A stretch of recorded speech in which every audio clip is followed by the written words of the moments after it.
Hi guys, for today's video tayo magluto ng toko guys. So ayan guys ang ating toko. Dalawa. So lagay natin sa bowl. Ayan. So ayan guys, lagay natin sa bowl at i-mash natin guys. Ayan. So ayan guys, na-mash na siya. So ganito siya guys. At ngayon guys, mayroon tayong salted vegetable guys. So, chop-chopin natin ito ng pinong-pinong. I-chop-chop natin guys.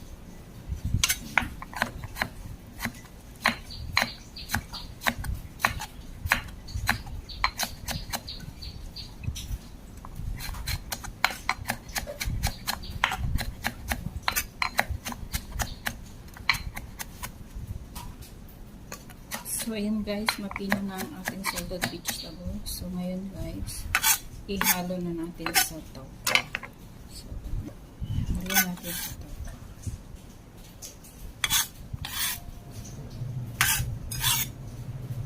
So, ayan.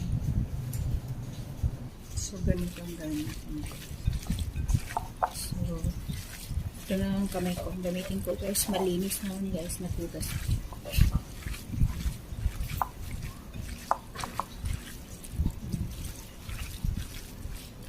Gamitin ang kamay guys para maihalo ng maayos guys. Pero dapat guys matugas tayo ng ating mga kamay para malinis. So yan na guys. Naihalo na.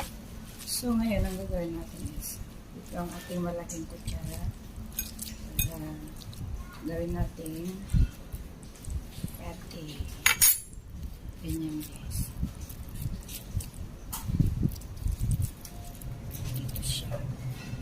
So, ganito ang gawin natin guys. Ayan.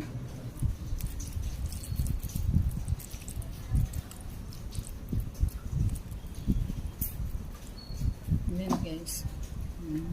Lagay natin sa plato. So, ayan guys. Tapos na natin ginawa ang ating toko. So, pagkatapos nito guys, ipiprito lang hanggang mag-crispy siya, golden brown. And then, done. So, ganyan guys. Thank you for watching. Bye-bye.